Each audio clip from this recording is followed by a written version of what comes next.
I'm alive. I shouldn't be. He should not be alive. This is unfucking believable. From the heart of trucker America,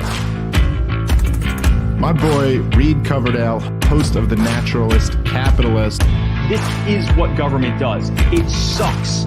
If you think you're going to win people over by stating commonplaces, you're just selling the other part. It is about dictating every transaction that you have for the rest of your life. Mr. Potato Head. Coverdale is the guy to be president of the United States. You intimidated me with your perfect 70s porn star. That was the beginning of my problems. The guy doing what he loved, chasing a minor. But I'll put a 50 cal attached to my Suburban. Libertarians need to get out of New York. The gulag is going to be in your house. This guy's a fucking murderer. He deserves to be in a Gotta get him out of that truck at night and get him into the White House. Hey guys, thanks for tuning in to another episode of The Naturalist Capitalist. I'm your host, Reed Coverdale. I was supposed to do a live stream the day before yesterday, but we had audio issues, and I learned a long time ago you don't go ahead with a podcast anyways when you have audio issues. It's just not worth it. Video connection isn't the biggest deal in the world, but I'm not going to do audio when it's not well connected. So Dak and I have rescheduled. He's going to be coming on in a couple weeks. I'm actually going to be on vacation next week. I'm not even working right now, but I'm going up to Maine, and I'll be out of service for the whole week.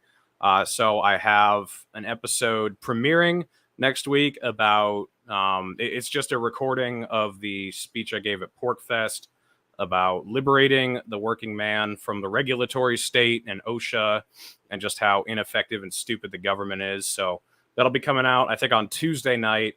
And then if I'm back in time on Friday, I'm going to have Tommy Salmons on next week. So got some stuff in the works for next week. If you're new, obviously subscribe to the channel and follow me on all the platforms listed in the links in the description, specifically Substack and Telegram. I'm using both of those a lot. I just got banned off of YouTube again. Banned off of Twitter again. I don't know if I've done an episode since I got banned off of Twitter, but I made a new Twitter account and it lasted 2.5 days and they zapped it. So I'll probably get into this with Chase, but I'm thinking about actually going in person to California and appealing the original ban. Or trying to get someone on the phone or something to explain what happened, because I really wasn't technically in violation of anything. I wasn't actually threatening to kill anybody. The person whom I was threatening doesn't exist and is half me. So it's kind of a bullshit ban. So I might be appealing that. But for the meantime, follow me on Telegram. That's listed in the description. And then Substack, putting articles out 2 or 3 times a week. And then Instagram, I am growing there. It's kind of slow, but I'm getting close to 2,000 followers right now. So if you could check me out there, that's where I'm doing most of my dumb, posting. It's not as easy as Twitter because you can't post links and you can't just say shit. You have to post pictures with everything, but just follow me there. That's kind of what I'm using now. Anyway, all that aside, let's get into the show. I've done a couple shows with this guy. I've been on his show a couple times. He's been on mine a couple times, and he's helped promote me a lot, especially after I got banned from Twitter the first time. He's blown up on Twitter. He's all over right-wing social media. He's had all the head honchos on, Steve Bannon. He's had, I'll just let him name all of them. He's had a ton of them, but he's tried to set a couple of them up with me too, so I really appreciate everything he's done. But Chase Geiser of the One American Podcast, how you doing tonight, man? It's an honor and a pleasure to be with you as always, Reed. I always enjoy our time together. Maybe one day we'll meet face-to-face. It's got to happen, man. It's got to happen. It's written in the stars. So tell us a little bit about your explosion on the populist right internet. You've had Steve Bannon on. You've had Gavin McInnes on. You've had Roger Stone on, and you're like blowing up all over GETTR. I see your face everywhere whenever I go on GETTR. When I was still on Twitter, you would be like all over, kind of right-wing populist Twitter. So what happened? How'd you successfully crack that nut? What's been going on the last 6 months, man? It's crazy. So I started the podcast in May of 2021. And what I do for work, I own a small social media advertising business that I started in 2016. And I basically just decided that I wasn't satisfied with just being a voter, and I felt like it was not enough because I was pissed off at just the political climate. And so this whole effort has been a personal vendetta for me to just get as much influence as possible. Right? It's not like a money thing. In fact, it's cost me way more money than it's made me. I think I make maybe like $50 or $100 a month on this shit. So it's like when people are like, "Oh, you're grifting," it's like, no, you don't understand. This is charity. I'm doing this for you, babe. And so what I did was I got up to 5,000 followers on Twitter. I was very intentional about it. I was doing like follow, unfollow campaigns, just like the fucking grind. Okay. And then what happened was I would reach out to people once I hit 5,000 followers. I would DM them on Twitter and ask them to be a guest. And I'd say maybe 2 out of 5 would come on. And then when that person would become a guest, I would cut up, 30 like a couple of 30-second or 1-minute clips of the guest saying something very interesting or awesome. And I would just push the hell out of it. And then they would retweet it. And then when they retweeted it, I would get a bunch of their followers, right?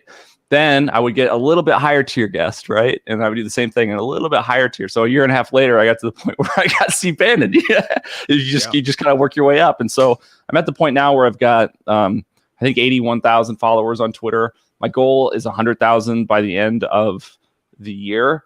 And then I'm going to pump a book out and just, see what happens. Nice. So I have noticed you have definitely been squashed by the algorithms, at least on YouTube, because YouTube's hard. I mean, I've been complaining about YouTube, but you had Steve Bannon on a couple weeks ago, right when he was in, getting in big trouble and everything, big in the news, and you got like less than 1,000 views on that episode. Yeah. So what's going on there? You've been fucked hard, it seems, by the algorithm. Yeah. So Steve Bannon came on. I think we had thousands of listeners on GETTR. When I cut up the episode, tens of thousands of viewers on Twitter in terms of clips and TikTok, and then on YouTube like 900. And the YouTube 900 doesn't really make sense because I've got 4,000 actual subscribers on YouTube. So you would think that it would have my subscribers would have at least watched it. And I don't know if it's a censorship thing. I don't know if I'm doing something wrong. So there's a couple things going on here that I have to think about. This is just like my social media mind working this be my work. Algorithm wise, the YouTube algorithm, it's really important that viewers watch the first 60 seconds of your long form videos. If they don't watch all the first minute of a long form video, then it's just going to tank in terms of referrals. And I think what my problem is when I live stream, I have a 60-second pre-roll ad that I run similar to you, because I just want to make sure that everything gets connected and populated across all of the live stream platforms before we actually start talking. Otherwise, the first 5 seconds will be cut off of the conversation and it's awkward. And I think the problem is I need to be re-uploading the video with actually a hot 60 seconds from the episode at the front end, just so to catch more videos for longer term. I think that's part of it. Yeah. And I think the second part of it is, 6-7 years ago, there were not a lot of options in terms of long form podcasts to listen to. There was Joe Rogan and that was it.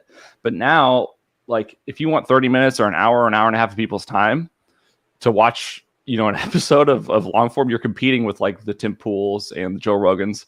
And when there's only 24 hours in the day, and if people watch Tim Pool and Joe Rogan, that's already 6 hours of their day. They don't want to watch Chase Geiser, right?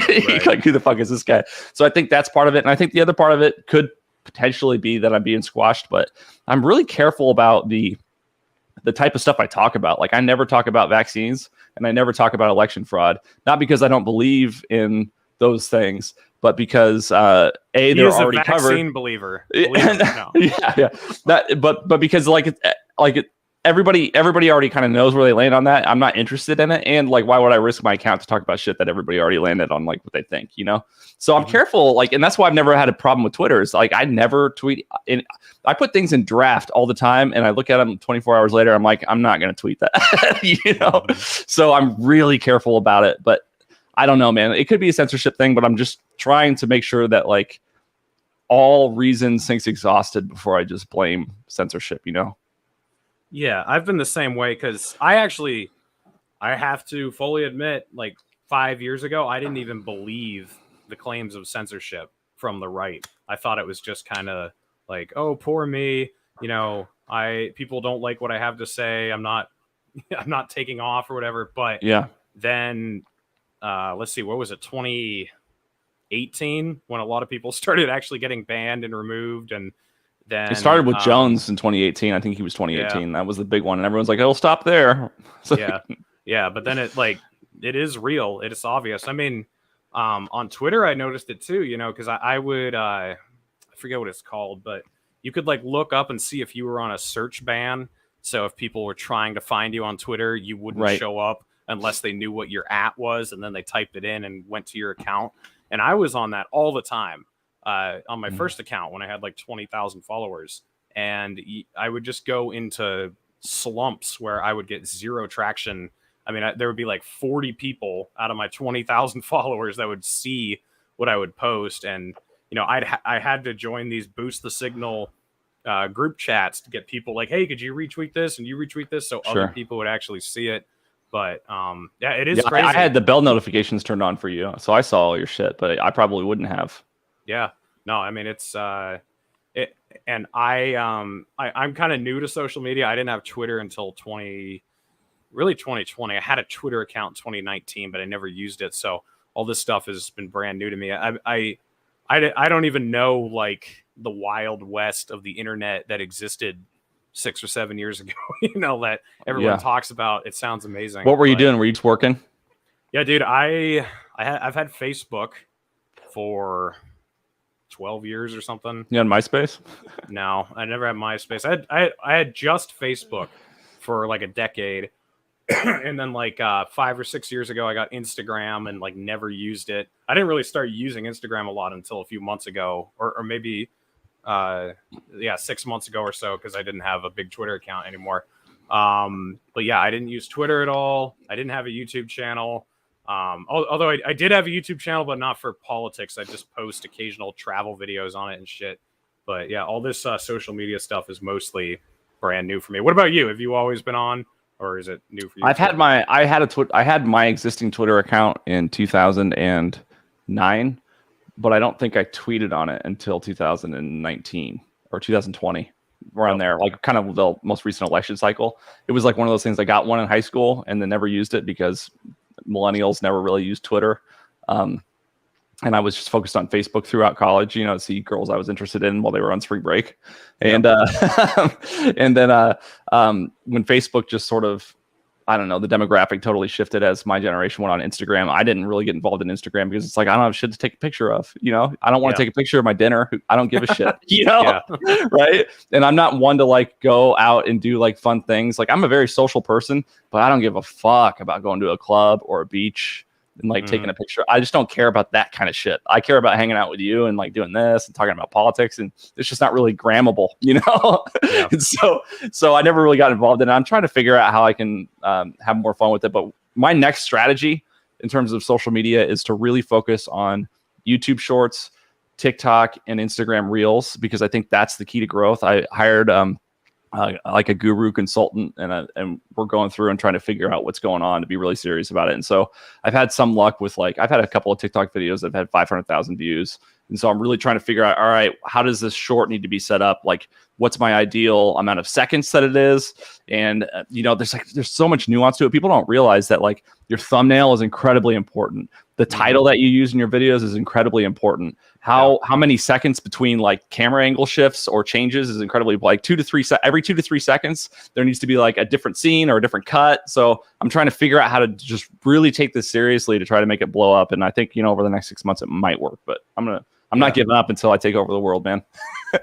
Yeah. I mean, I don't deserve to be at the amount of success that I'm at right now. Like I as far as like the tech know-how goes, because you make great content, though. That's the most important thing. It's all about the content. That's the only reason I've gotten anywhere, because I have no idea what I'm doing when it comes to like tags or what to name the episode, or like I don't even do. I need to start doing thumbnail art. I'm on, you know, next episode's 250, and I haven't even started doing like actual thumbnail art. I just take like a screenshot of the conversation at some point. So time to start buckling. Well, you should. Have you ever heard of Canva? Canva.com? No. CANVA. That's like the easiest way to make a good thumbnail. And I think there's a free version of it. So just check it out. It's drag and drop, easy shit. Yeah, I definitely got to do that. Maybe episode 250 on, we'll have thumbnail art. That would be a good starting point. So in the libertarian movement, when I started rising to prominence, I was overly impressed with how genuine everybody, or mostly everybody, is. Definitely got burned a couple times. Yeah, that's why I clarified. Mostly everybody is. He's the reason you clarified. He's one of he's the number one grip that comes to mind in the libertarian.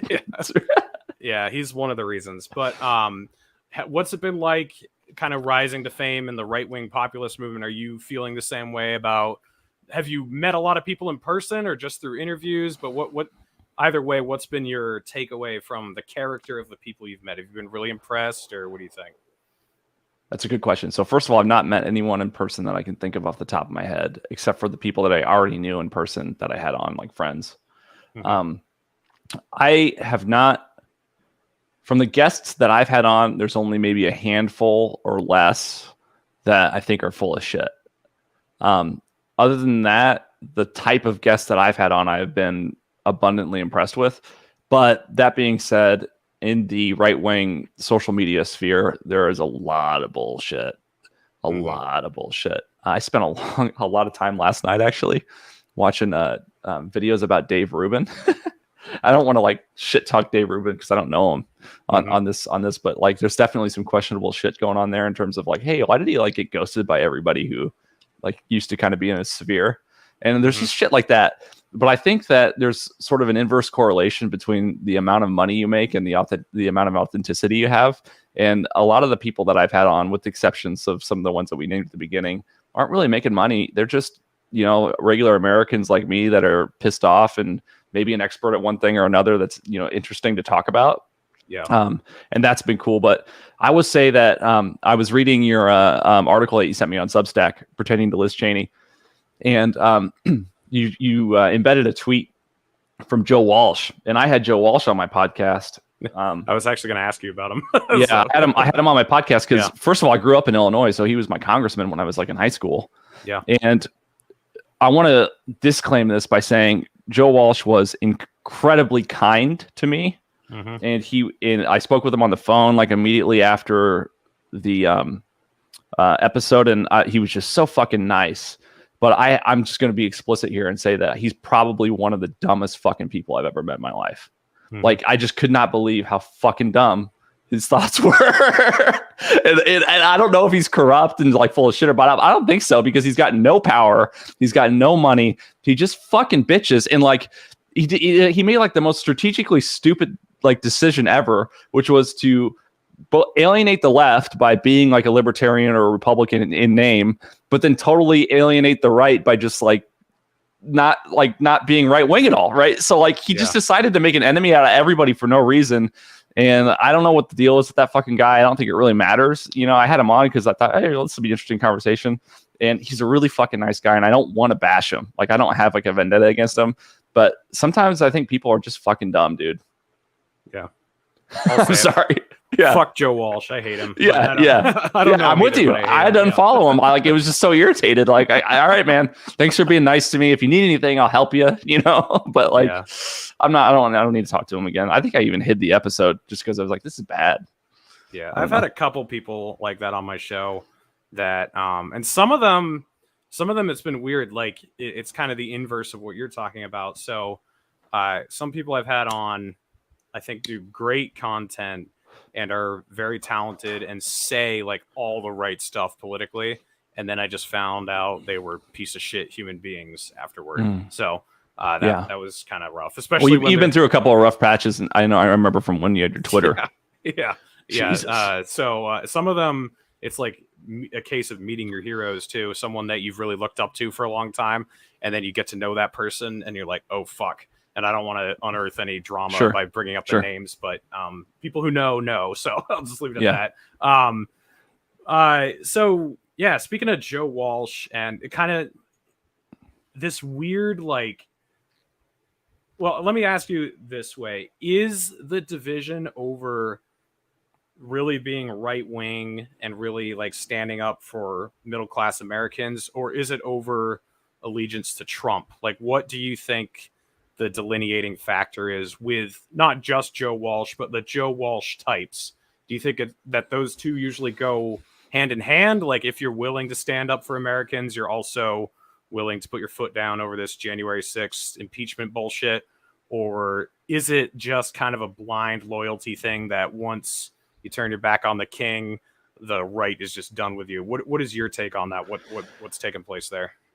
That is such a good question. And I think the dynamic is so complicated that there's not really a succinct answer, but I'll try to give a better response than that. So I think, first of all, it's really hard to understand. You have to have context around the term right wing to understand what people are talking about. It's like racism. Like, people say racism, and it's like, you're actually talking about prejudice. Like, that's not the same thing, right?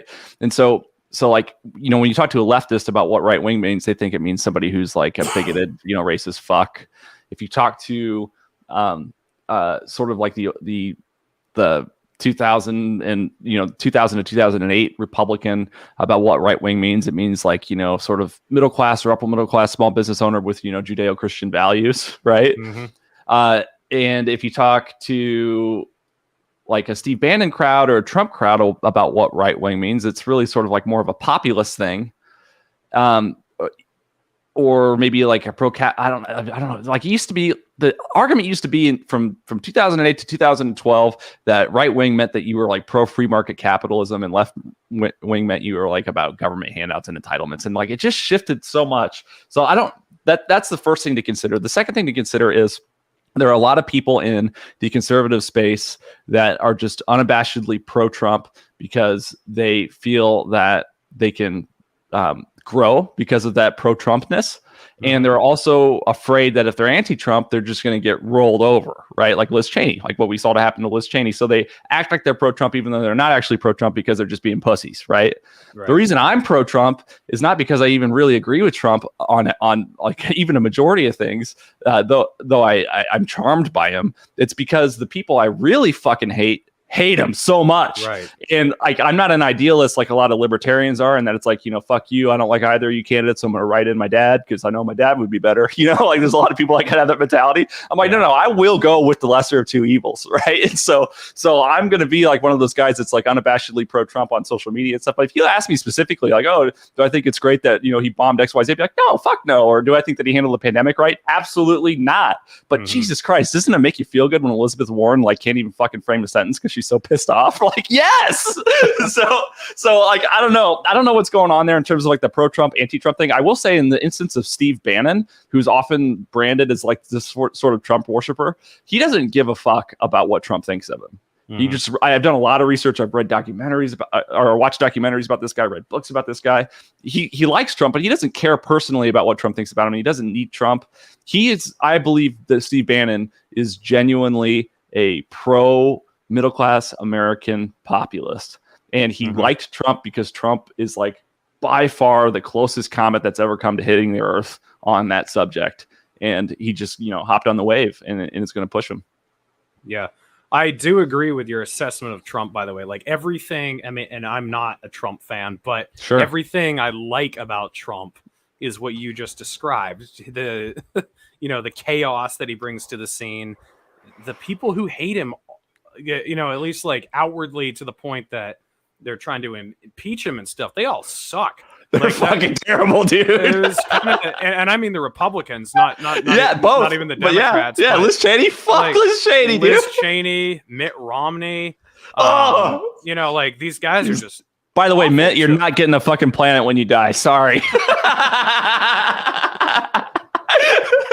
Yeah, you know, the Jews think that like God gave them a country. We don't really touch the Mormons think they get a planet to themselves. Yeah. That's a little more ridiculous. Well, what about the people already on the planet? Get the fuck out of here.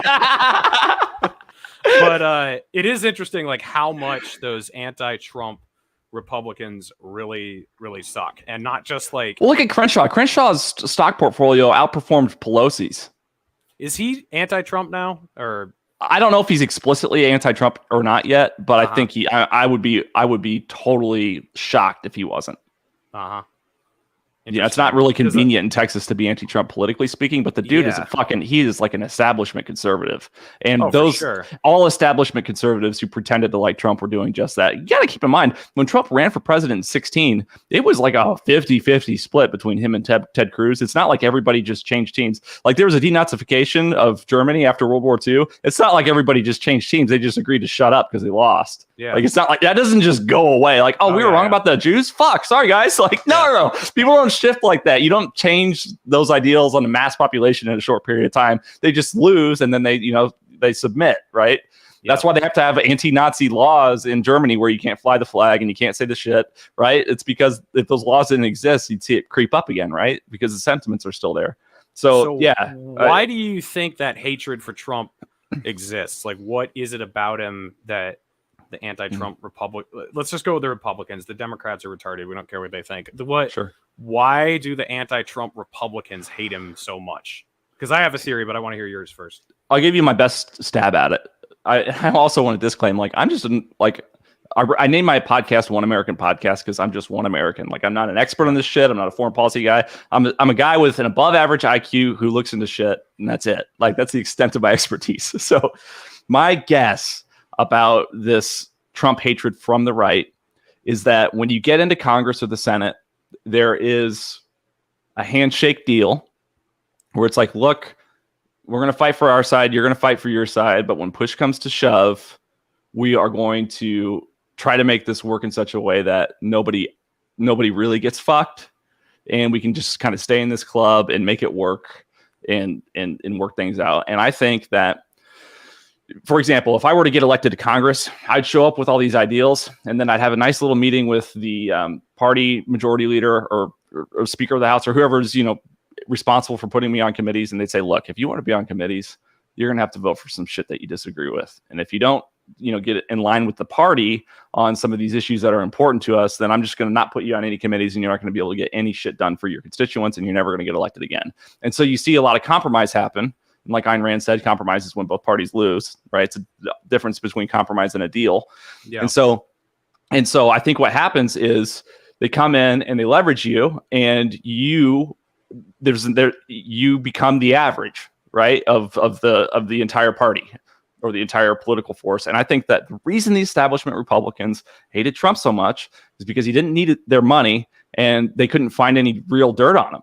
And so there was absolutely no leverage against him. They couldn't threaten him with scandals because he was scandal immune, because everybody knew that he's the kind of guy that would fuck Stormy Daniels. So when they're like, "Oh, it's a scandal," it's like, no. It's a scandal if Mitt Romney does it. It's not a scandal if Donald Trump does it. Everyone was like, "Fuck yeah!" He fucked a porn star and had to pay her not to brag about it. Like, all right, that's my guy.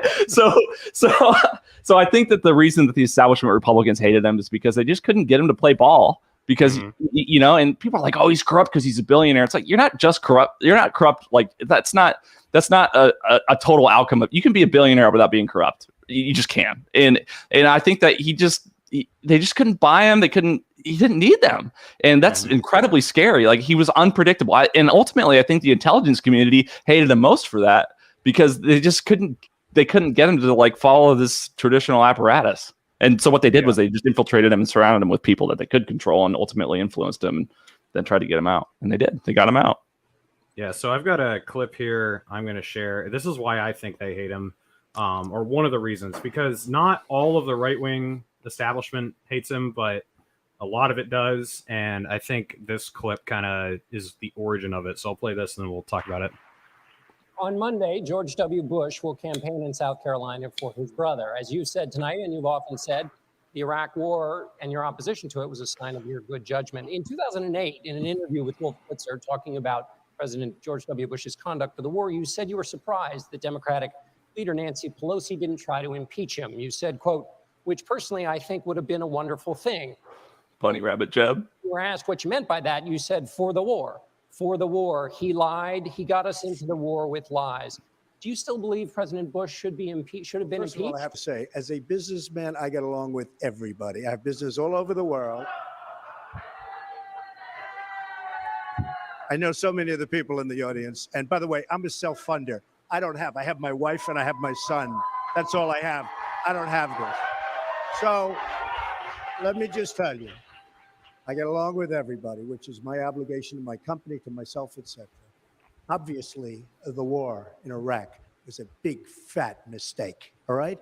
Now, you can take it any way you want, and it took Jeb Bush, if you remember at the beginning of his announcement, when he announced for president, took him 5 days. He went back. It was a mistake. It wasn't a mistake. Took him 5 days. His people told him what to say, and he ultimately said it was a mistake. The war in Iraq, we spent $2 trillion, thousands of lives. We don't even have it. Iran is taking over Iraq with the second largest oil reserves in the world. Obviously, it was a mistake. So George Bush made a mistake. We can make mistakes, but that one was a beauty. We should have never been in Iraq. We have destabilized the Middle East. But so you still think he should be impeached? I think it's my turn, isn't it? You do whatever you want. You call it whatever you want. I want to tell you, they lied. Okay. They said there were weapons of mass destruction. So there were none, and they knew there were none. Yeah. How can you not vote for him? Okay. Given the options. Governor Bush. Yeah. So it's interesting because, like I said earlier, not all the Republican establishment hated him, but a lot of them do. And definitely the Bushes hated him. The Cheneys obviously hate him. Mitt Romney and John McCain, former GOP nominees, definitely hated him. There was John McCain was a great guy, though, wasn't he? Oh yeah, don't get me started on that. That would be a whole nother episode. But the by default, his arms could only go as high as the Heil Hitler. Fucking fascist by default, bro. Raise your arm up as high as you can. You're right one.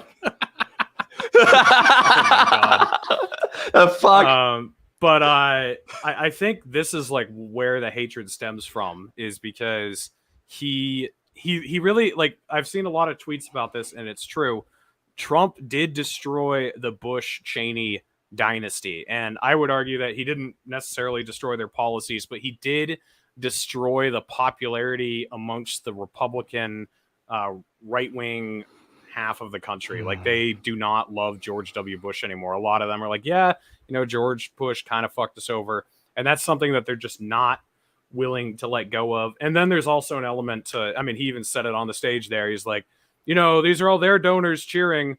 I only have my son and my wife up here. So he had like an element of uncontrollability. And even after he got elected, he would say shit on TV where they would fucking freak out. Like, he'd be like, yeah, they just want to bomb people all the time. And I don't know, I don't think that's necessarily the greatest idea. And they'd be like, whoa. You are not allowed to say that. So I think that's where it comes from. But what do you think? Yeah, no, I think that's a really reasonable take. I think that, I think that the failure that was Iraq and the lie that was the weapons of mass destruction claim is a huge component to why people have abandoned the Bush legacy and the Bush-Cheney legacy. But I also think that ultimately whether or not it was Bush's fault, the collapse happened. The economic collapse did at the end of his last term. And I think that's the reason Obama won. They're like, all right, we're going to switch sides, see if we can fix this. And I think that was, the other half of why Bush failed. Regardless of whether it was his fault, he was the president the last, year or two that resulted in this just huge recession. And whoever's in office when a tragedy happens, whether it's their fault or not, it's just linked to them, right? So I think that was a component as well. And ultimately, I don't necessarily think that it's Republican establishment that was opposed to Trump because of the Bush-Cheney stuff alone, but I think it was the entire military-industrial complex that hated Trump because they knew that they weren't going to be able to just like make infinite money off of him in these random wars. And that military-industrial complex seems to have both parties totally compromised, and primarily through the intelligence apparatus. There was a lot of money made off of these conflicts. And it's like, why the fuck do we give a damn about Ukraine again? And it's just a money laundering scheme to get federal government contracts to DOD. Because since World War II, we've been doing everything we can to prop up both agriculture and military because we ramped up production so much to win the war. And when the war was over, it was like, all right, what do we do to, keep the machine rolling? Right. Look at the food pyramid for Christ's sake. It's like the most unhealthy thing possible, but it's really, really good for corn. Yeah. Yeah. I don't entirely disagree with your position on Trump there. Like, I think not everyone, because there are definitely like establishment people who don't hate him, like or who went along with him at least. Like, originally John Bolton, that didn't last.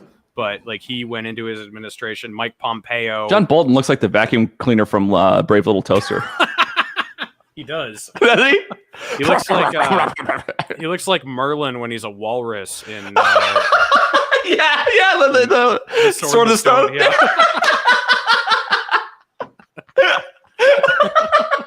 That's some good shit, dude. Hiding in the fucking helmet. Yeah. No. Yeah. Exactly. That's him. He's dude. Seeing like liberals. I know you read my article I sent you, but seeing liberals stand up for John Bolton now and Liz Cheney. I mean, there's just obviously no principle. Mass formation psychosis, bro. Do you remember when they described mass formation psychosis? They're like, it's not real. The belief in it is mass formation psychosis.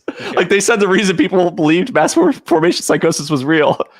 Then they described it. They described what mass formation psychosis was. It's just because everybody believes it's real. Total like fucking recursive definition. Yeah.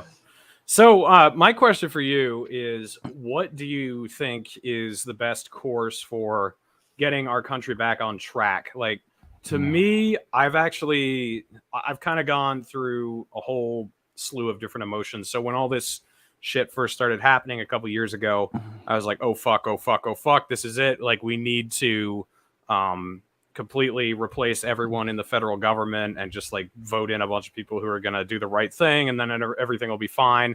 And then I got to the point like, holy shit, we're never going to fix this. We're completely fucked. We're totally screwed. There's nothing we can do. And now I'm at the point where I actually am kind of, in a weird way, glad that everything that happened over the last couple of years did, because it woke so many people up and it's pushed states to kind of fight back against the federal government and create more of their own autonomy, where I feel like we were marching fast the other way before the pandemic or, COVID hit the country or whatever, and everything started going insane. So I actually am at the point where, like, this raid that happened against Trump, I'm actually glad it happened, not because I like the FBI or anything, but of course, no, it's the best thing that could have happened for him. Yeah, well, not even just for Trump, but I'm just so glad that people are skeptical of the FBI now, because the FBI has always been a political lynch mob. I mean, they've always gone. Here's the thing. Like, I understand. Like, we need to have a significant intelligence community for national security reasons. But if you set an intelligence community up that has zero accountability, like even the KGB had accountability. Like, I don't know if you saw the show Chernobyl. Did you watch that on HBO? Fucking amazing show. You would love it, Reed. You would love it. I would pay $1,000 to sit and watch that entire show with you just to see your response to it. And anyway, there's a moment where the KGB is defined by the leader of the KGB. Because one of the characters comes up to me, he's like, am I being followed? He's like, the KGB is a big circle. See those two guys over there? They follow me. And he's like, everybody follows everybody, right? But in the FBI, there's no accountability. There's no circle of accountability, right? And so what happens is when the FBI fucks up, they conduct an internal investigation. Like when Enron fucked up, do you think an internal investigation would have resulted in anything? So it's become this unchecked fourth branch of government. And until we figure out how to establish checks and balances with this fourth branch of government, we're going to have just total subversion and compromise and corruption, I think.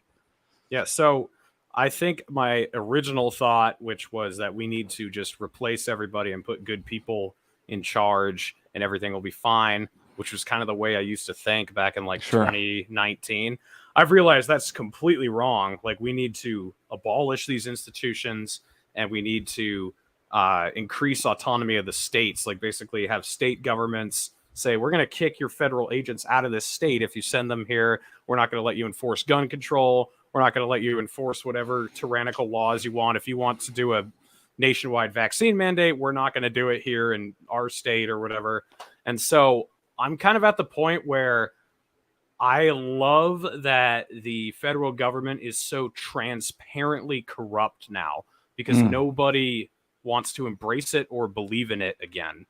And the left was like no help to libertarians or people who were skeptical of the government while Trump was president. Like, regardless of whatever horrible things he did while he was president, the left never opposed him on any of the bad stuff. It was just like, oh, he says mean things, or he's unprofessional, or I don't know, like they would just protest over the dumbest shit ever, where the stuff that the right has mostly been protesting over for the last couple of years, it's like, yo, you can't tell me to put this in my body if I don't want to do it. And you can't tell me I'm not allowed out of my house. And you can't tell me I'm not allowed to work here anymore. And you can't sick the FBI on your political opponents. Like, these are things the right is saying now.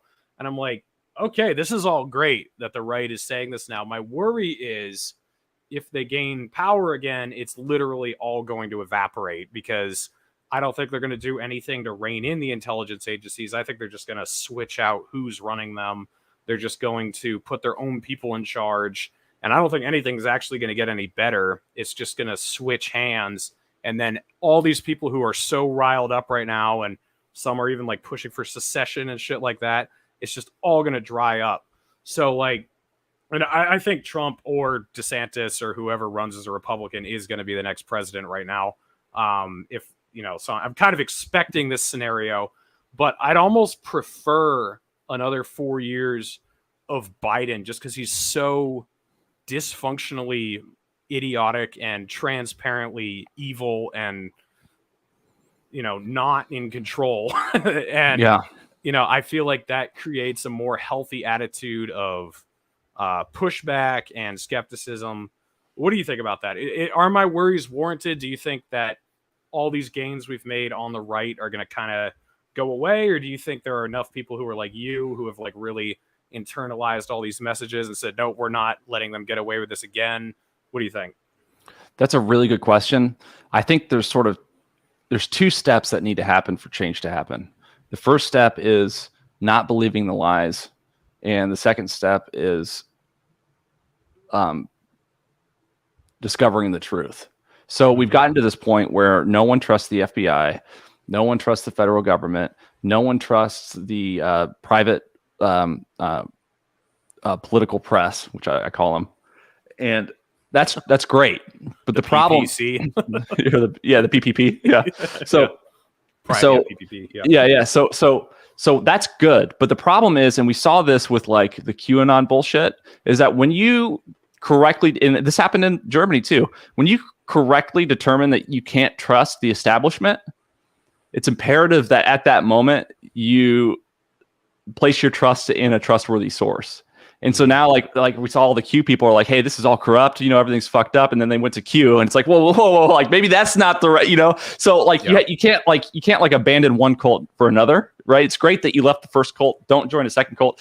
And so the challenge is, all right, so where should we actually put the trust? And I don't really know the answer, right? In terms of who we can trust, but it seems to me that we're not going to solve these problems unless there is an incredible increase in consensus among the people, and then an incentive to engage in radical behavior. And by radical behavior, I'm not talking about violence at all. I'm talking about what's the civil rights term that was used? The what was the term in the civil rights? Civil disobedience, right? Yep. Civil disobedience. So like, stop paying income taxes. Like, what if everybody just stopped paying income taxes? Like, yeah, you have to risk going to prison. A lot of people probably go to prison. But if you just fucking stop paying income taxes, eventually the nut would crack, because they imprison you all. You're not making any money. You're actually costing $100,000 a year being in prison, right? Like, eventually they have to be like, all right, you won. You know, like if you sit in at a restaurant that says you can't be here because of your race, and enough of you sit in, eventually they're going to change the rule, right? And if you get enough people to parade down the street in Washington, D.C., they don't have enough fire hoses to spray on all of you. And when they spray a fire hose on you when you're in a suit with your family and your kids, they're the ones that look like shit. So ultimately, I think we need a leader. We need a Martin Luther King level leader among the right. And we don't have one yet. I love Trump, but he's not like an MLK type leader, like an informal authority to be like, you know what? You know, we're 1 million Americans, small business owners, and we're not going to pay fucking taxes. Cuff us. Do it. And until we get to that point where the people are, you know, have enough conviction, and I struggle with this too, because I got a kid and I got a wife, and like, when I pay income taxes, and I pay them, like I'm so torn, because I know that the right thing to do is not to pay them, but I know that if I don't pay them, then I'll go away. Yeah. You know, it's like, it's war, man. It's a tragedy. So like, all right, do I want to pay this $50,000 that I owe in federal income tax, knowing that it's going to be used to fucking fund Nazis in Ukraine? Or do I have the conviction and the courage of character to not do that, because the right thing principally for me to do is not to do that, but then to be taken from my family? And I'm not a moral hero by any means. I'm one American. I'm a normal guy. But God, if there was a leader that came along that was able to rally enough people behind that movement, I would be the first to fucking sign up. So do you think we're looking in the wrong place? Because I don't know if that person will ever show up in the capacity we want. Yeah. And I don't mean like looking at the wrong person. I mean like looking at the wrong level. So something that really kind of blew my mind this year, I actually had this guy on my show a couple weeks ago. He's running for sheriff in Merrimack County in New Hampshire. And he pointed out to me that the sheriff's department basically decides which laws they're going to enforce in the county. That's the way it is in California too, I think. And I'm like, why are we focusing on the governorship, on senators and congressmen and presidents and all this, when it's so, I mean, no one votes in the primaries for sheriff, or even, if they vote for sheriff, it's just because they're doing the down ballot voting or whatever, like red or blue, however they end up voting. Like that would be so easy to change so many communities. Even that's what California. Soros did with district attorneys, right? Yeah. I mean, but think about it, like if you live in San Francisco or like in the Bay Area somewhere, you could kind of like save your community in a lot of ways by just getting a better sheriff. Like screw Newsom, screw Pelosi, whoever's like elected at higher levels of California. If you and San Francisco is a bad example, but somewhere in like Northern California, like in Klamath up there, if you got a good sheriff who's like, you know what, we're not enforcing gun control up here. We're not enforcing vaccine mandates. We're not enforcing lockdowns. We're not doing any of that shit. Like that radically changes your community.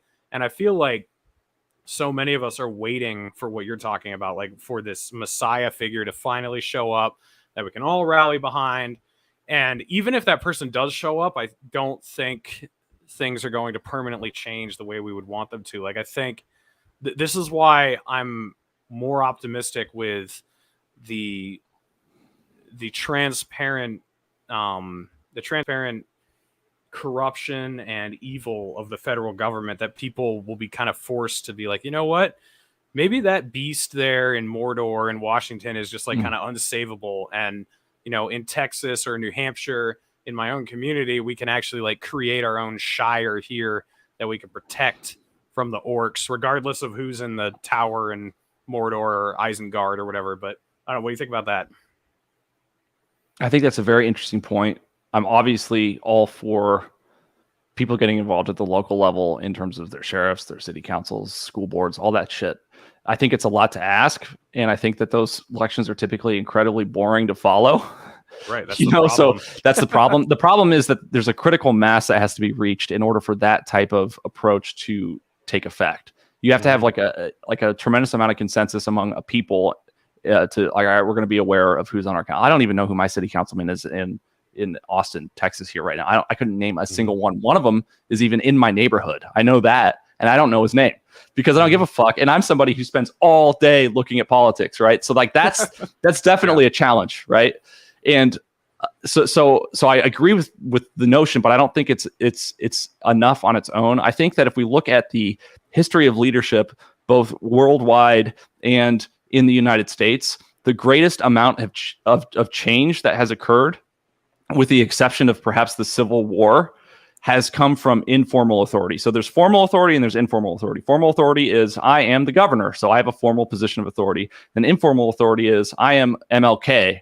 I have absolutely no authority, but I have a tremendous following, right? And it seems to me that like these real political, cultural changes happen when a person rises up within a movement and then catalyzes that movement, because there's just like a certain threshold that's crossed where people have had enough. And I'm not like expecting like a messiah to be president. I think that if we elected the perfect president, like let's just say Jesus Christ is real. Jesus Christ came back to earth, and he, instead of being dead at 33, he was dead at like 36. So he got to be president for a year, right?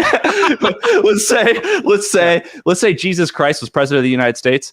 He would not, despite miracles, like without the use of miracles, he would not be able to fix our problems, even if he was the perfect president, because the system itself is inherently fucked up. So there has to be some other solution. And when push comes to shove, I don't know what that solution is, but it seems to me that we just need real, not grifting leaders to rise up that inspire people to some sort of brave radical action. Like the civil rights movement, I take it for granted. I have until recently. Like that took a lot of effort among a lot of people with not a lot of resources to take a lot of risk. Like to be broke and to get on a bus and travel to the Capitol and put on Sunday's best and walk down, the Washington Mall. That's a lot to ask from somebody. And I don't know, that movement, it was just because the leadership was so good and so pure and they were so right. And I just think until we have something like that sort of reclaims America, we're gonna be in trouble, man. I don't know what the way out is. I'm just doing my best to do my part, Yeah, I mean, what you're talking about here is why I still care about presidential politics, because I agree with you that it's more about the message that politicians sends than any actual meaningful change. Like Ron Paul's a great example. He didn't stop the expansion of the federal government at all, didn't stop any war from happening, didn't stop any violation of civil liberties, but the platform he had and the message he got out there changed the way millions of people think. And same with Trump, same with Bernie Sanders, same with Obama, same with like all these people. Obama's a great example because he didn't do any of the things he ran on, but he inspired millions of people to think that way and think that everything was, going a certain direction just because of his campaign. So I think campaigns for president, if you get lots of traction, incredibly valuable with what they can do. Can I say something about Obama? Sure. When I look at his resume, it's terrible. He was like totally a deep state proponent. And the only real things that he did were he did the Affordable Care Act, which sucked except for the pre-existing conditions aspect of it. That seems to have helped me at least. And the other thing that he did was he did the stimulus package, right? And I don't know if it worked or not, but those were like the two big accomplishments he had, regardless of their efficacy, right? Everything else was just more the same bullshit. However, his one great accomplishment, which was totally metaphysical and not like real in a sense of policy, was he made the entirety of America feel like everything was going to be okay. Right. Like everything felt like it was going to be all right, so when you look back on Obama, like even though you can't put a finger on anything that he did that you agree with, it's like, but everyone like it was that hope bullshit. As much as I hate that fucking poster, like somehow he was able to be like the Coca-Cola of presidents and just establish this brand, even though he didn't taste as good as Pepsi. Everybody always chose him because like their brand was better, right? Yeah. And and that's one of the things that, just sucks about our existing leadership, I think, across the board, is that we don't, other than Trump, we don't have like any politicians that have a brand like that, or like, DeSantis kind of does too. He's developing one at least, but that was something to be learned from Obama. How did he make an entire people just like fucking take a deep breath? Like, hey, I know you're underwater right now, but you're not going to drown. We're going to figure out how to get you out from this, underwater situation. And we got our best people working on it. Like, even if it wasn't true, it's like, the last second you're alive, you still feel like you're going to be alive in 5 seconds, So I don't know. There's something to be said for that. You're pointing to what the point I was trying to make a little while back about how dangerous it is to create this widespread culture of complacency because you think your guy is going to go in and shake things up and turn things around and get things moving in the right direction. Because I would, Bush was definitely bad, put a ton of bad policies in place that we still have today that shouldn't have happened. Is the Patriot Act still rolling, by the way? I thought it expired. I thought it did too. I don't know how that works. Like if it's just still running anyway. Like I feel problem with that. No accountability, right? Yeah. I've wondered about, because it did expire in 2020, right? Like the last like semblance of it, I think did when I read articles about it, but who fucking knows? I didn't mean to interrupt you. I think they're still tapping our phones, but anyways, what I was saying is Obama, in my opinion, actually made things worse than Bush ever could have dreamed of, because if John McCain had been elected president after Bush, I think you would have had so much backlash to whatever he wanted to do, because most of the country was just fed up with the Iraq War, and everything about the Bush legacy. It was just, there was no appetite for it anymore. So if John McCain had somehow won, everyone would have been like, fuck this shit. Like, we are pushing back hard against this. We're not doing this anymore. But Obama put a veneer of hope and change and whatever else on top of it that just distracted everybody from giving a shit about anything. And I feel like Trump did a similar thing in a different way. Like, it was a different veneer, but he was definitely someone who everyone thought was going in there, shaking things up, turning things around. But he made a different group of people very complacent and like, okay, everything's fine now. And now that he's out, Biden is like, he's the anti-Obama. It's kind of funny. Biden is the exact opposite of what Obama was. He is just like salt in the wound, where Obama and Trump in different ways were kind of painkillers to whatever bad stuff was going on. But they were the opiate of their corresponding side. Yeah, but Biden, like, you just can't ignore anything anymore, because people say Obama's running the country through Biden. That doesn't make any sense. I think it's the intelligence community. Well, yeah, they were running the country through Obama, basically, too. So. Yeah, exactly. So but like think about it. Like, that doesn't make sense. Like, Obama has no political leverage. Like, his power was his popularity. Yeah. So like, you think he can call Biden and just like make him do whatever he wants? Like, no, that doesn't make any sense. So.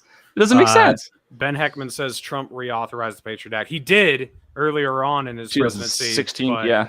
I think in 2020 it expired. I don't. Yeah, I've wondered. Let's go to Wikipedia. I remember when that happened. It was in like May or so of 2020. That was a bad call. It was going to get voted on, and then they just like didn't end up voting on it and finishing it. So I don't even know.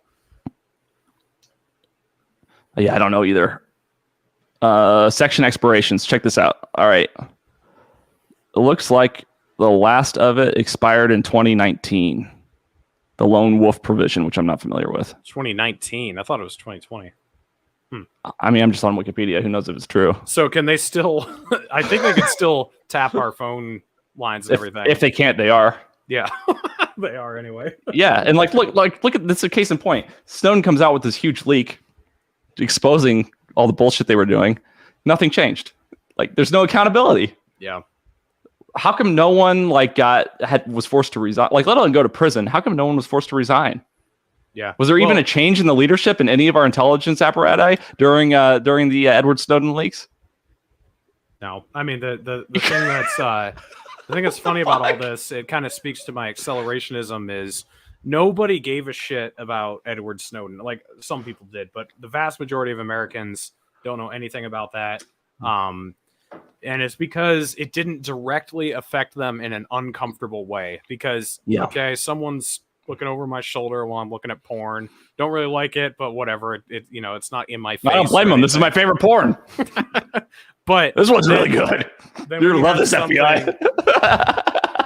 Then when you have something like a vaccine, everybody should just watching porn where it's an FBI agent getting fucked in the ass. Everybody just watch that porn tonight. That's the first difference you can make in the world. Will somebody make a porn of an FBI director getting fucked in the ass by Trump, and everybody agrees to watch it, even if they don't look? Just throw that shit on. I want them to see it. I like it. What I was saying is, if you have something like a vaccine mandate where it's just shoved in your face and you can't ignore it, it's not abstract anymore, then people react. Like, if you compare the vaccine mandate to the Patriot Act, like how many people know about it and, have any tangible experience or really rose up against it, like the comparison would be ridiculous. So just anything that's kind of forced across your timeline in life, basically makes you pay attention. And so that's why I'm happy Biden's in there right now, because everything's in your timeline. Like, you just can't ignore it. No one can anymore. You know what I'm saying? Like, it's just like kind of up in your face, and it just makes people start questioning shit and being like, I don't believe in this anymore. But what's crazy to me is it's too bad that it's too bad how bad things have to get in order for people to respond. So case in point, and usually the response is terrible, by the way, when things get bad enough that everyone's like, all right, we're going to make a change. So case in point, unemployment in Germany in the 20s up to the election in 33 was like 30 to 33%. And when we talk about unemployment in the United States, like anything above 5% is a real problem. Below 5%, 3 to 5% is a problem too. But anything really below 5% is considered full employment. And then when you get to like a 10% unemployment rate, it's a problem. But like a lot of the people who are unemployed are like barely competent, or maybe they have some problems, whether it's mental illness or crime history or substance abuse or whatever, or it's not the cream of the crop. So average Americans are like, all right, it's too bad that unemployment's there, but I think I'm going to be okay. But when you have unemployment in the realm of 30 to 33%, that means that there are guys like you and me that are waking up every morning at the crack of dawn, going out looking for work, like even knocking on doors, coming home at night having found none. 4 years, right? And when you have enough normal people that are like, what the fuck? I'm not doing anything wrong. I don't have a drinking problem. I don't have any mental illness. I actually have XYZ skills and I have no opportunities. Then you have a radical response. And usually that response is pointing the finger at the wrong problem, but there will be a change. There will be a change. So ultimately there's not going to be change in this country until there's too much pain that is justified. Like we should be making these changes now before things get really bad. But I think that we're going to have to just there's going to have to be some sort of major problem before we see the change. I agree with you, man. And I'm scared. And that's why I'm actually pushing that's why I'm pushing so incessantly for decentralization, because I don't see us descending into civil war. I see us getting some despot, who's just going to capture the imagination of a bunch of the country who feels disaffected. And I don't think that's Trump or DeSantis or anyone. Like those guys are nothing compared, I think it could get really, really scary, because that's just a lesson from history. That's kind of what happens when people finally have enough. They embrace tyrants, because Saddam Hussein sucked, right? But like after Iraq was plunged into a civil war and turned upside down, then you had Al-Qaeda, ISIS, like all these other chaotic elements. Same with Gaddafi. Gaddafi sucked, but he did a lot of good for that country, and we totally fucked up Libya. Exactly. So people would rather have a tyrant who keeps things in order than chaos all the time.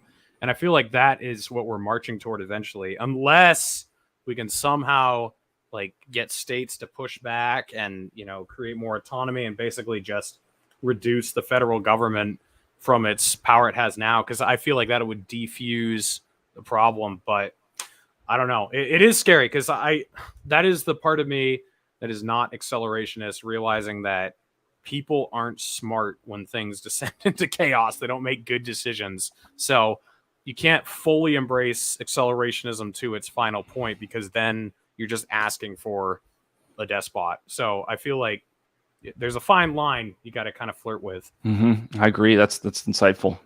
One of the things that I'm a student of World War II, and at the risk of,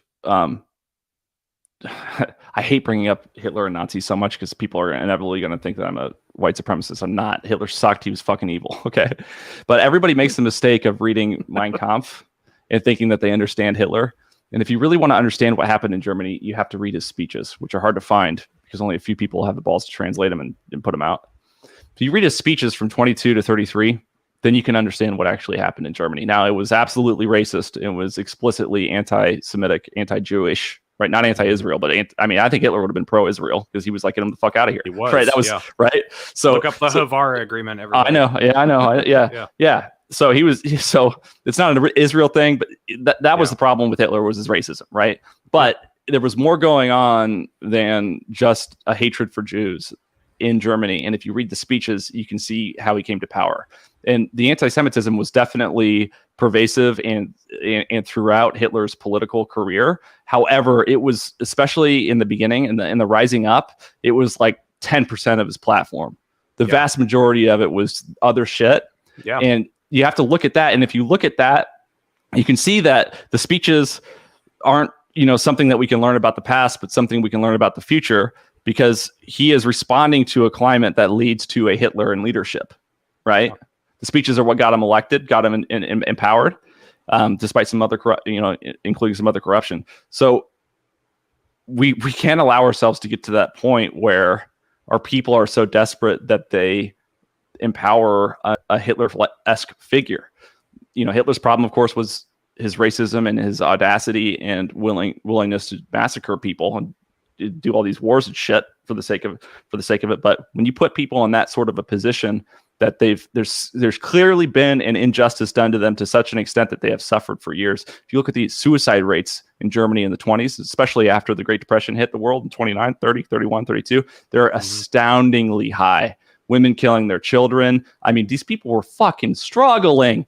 And we cannot allow our people to get to that point, because if we allow our people to get to that point, they will allow a person like that to come to power. And that person will solve their problems, but at great moral injustice to the world. And so it's just such a dangerous situation. Like, it is so irresponsible to just like allow us to get to this economic position because fucking printing money from the Federal Reserve seems to be lucrative at the time. Like, please don't do this. Like, just take the hit, man. Like, just because you can fucking make so much money off of funding Metabiota in Ukraine doesn't mean it's the right thing to do. Like, come on. Yeah, I'm always amazed by people who are just trying to shame people out of being Nazis or whatever. Like, they're just like, oh, you're starting to act like a Nazi, or you're like, we have a huge Nazi problem in America, or whatever they're saying. And it's like, hold on, you have no idea what a Nazi is because you've never actually met one. I've actually met one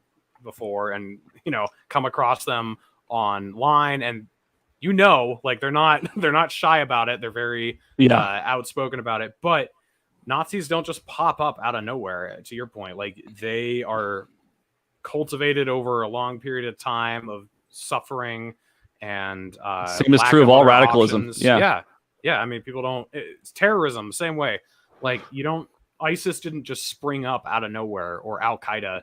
Like, these are groups that formed because there were invading forces in their homeland, that bombs were dropped on their houses that killed their mothers and their wives and their kids and their cousins or whatever, and that radicalizes them into being willing to fly a plane into a building or whatever. Like, that's why that happens. It doesn't just right.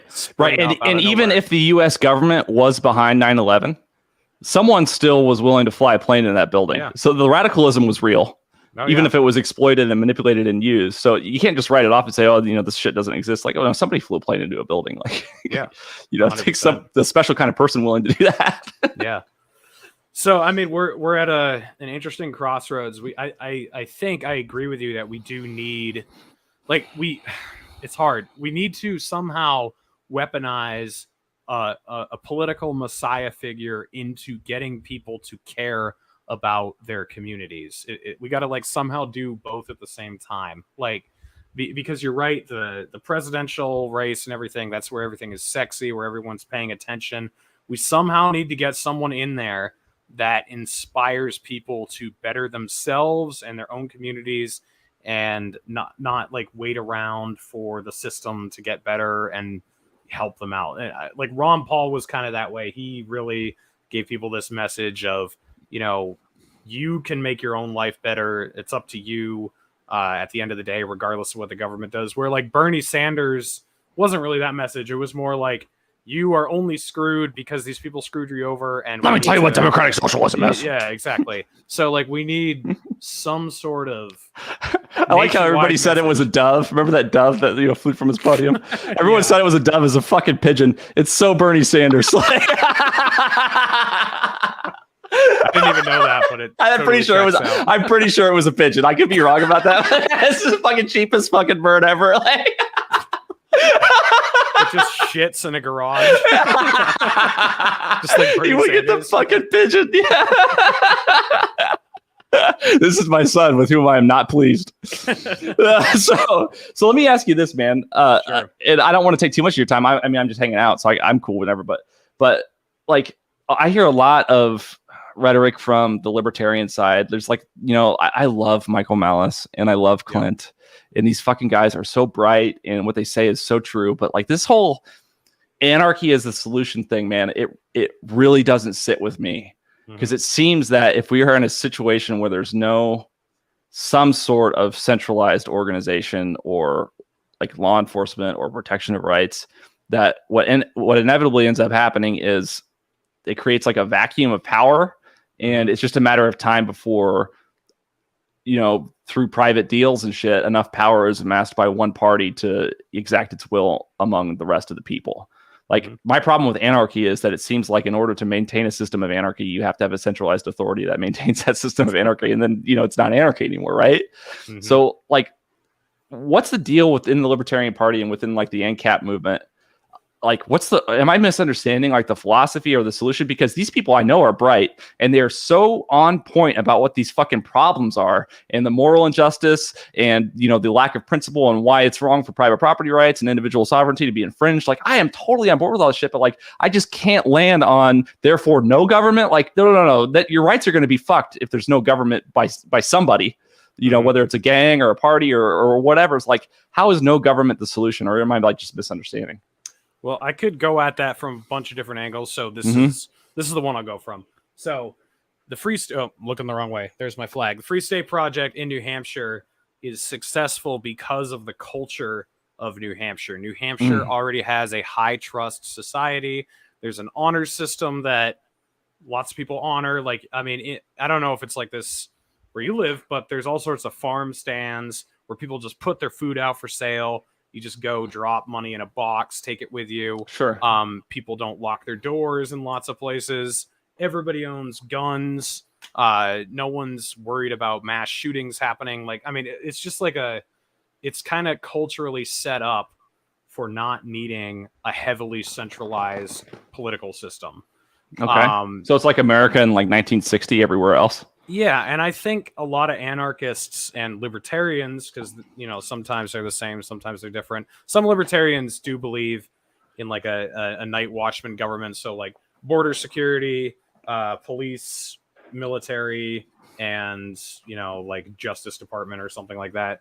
But I think a lot of anarchists are short-sighted when they think that if you just get rid of the government, your problems go away, because the government has replaced community over time, right? So there used to be community forces that took care of people within their own, like the KKK. Towns. Yeah, that's one. But once the government takes that system away, if you're going to get rid of the government, you need to replace it with something, again, almost to your point. And you need the community to take over. You need the people to be willing to take care of themselves, take care of each other. So if you live in a society like Portland, Oregon, where people just don't give a shit about each other, where they're shitting on the streets, living in tents, all over the place and stuff, like they just legalized all drugs there and they still have all these drug-related problems. I don't think that just getting rid of the government immediately alleviates all the problems. I would argue adding more government doesn't fix the problems either. They tend to just make it worse. But yeah, it needs to change form.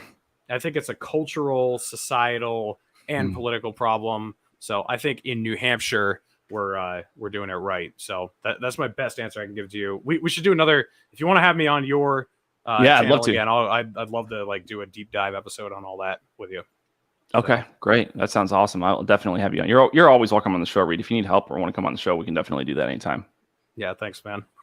So, yeah, man, why don't you just give us any final thoughts you got, and then we'll close out, I guess. Okay, final thoughts are vote Liz Cheney 2024. There we go. You can check me out on Twitter at Real Chase Geiser or oneamericanpodcast.com. Make sure you put an N on the end of American. Or GETTR at Real Chase Geiser. Basically any social media platform at One American Podcast or at Real Chase Geiser. And check me out. I'd love for you guys to follow me everywhere you can. I'm having a lot of fun and growing as fast as I can. Thanks so much for having me, Reed. It's an honor and a pleasure to have you, dude. I've been a fan of yours since I started this journey. And you keep doing what you're doing. Don't give up in light of the censorship shit. Like there's always a way, man. You just have to grind. And if there's ever anything I can do to help you, let me know. And I will do it. But just because you've been banned on Twitter, man, doesn't mean it's over. You can still grow on YouTube. There's always ways to grow if you just hustle and learn and put in the hours. Yeah, thanks, man. You have been very supportive of me, especially when I've gotten banned on multiple occasions. and I appreciate all the help. And I really have enjoyed watching you kind of explode out of nowhere. Like you said, Thanks, we man. started around the same time. We were doing each other's podcasts a year ago when barely anyone knew who we were. And here we are. So it's cool. Everyone, I've got links into the description to Chase's stuff. So his GETTR, his YouTube, I think his Twitter, and then his link tree where you can follow literally everything. And the same for me. Like I said earlier, please follow my Substack and my Telegram specifically and Instagram. But I've also got my link tree link down there. Excuse me. And you can follow me on all those programs, all those platforms. Like I said, I won't be live streaming next week until Friday, but I got an episode premiering. It's my speech I did at PorkFest, so check that out. Chase, thanks for coming on, man. We'll do it again.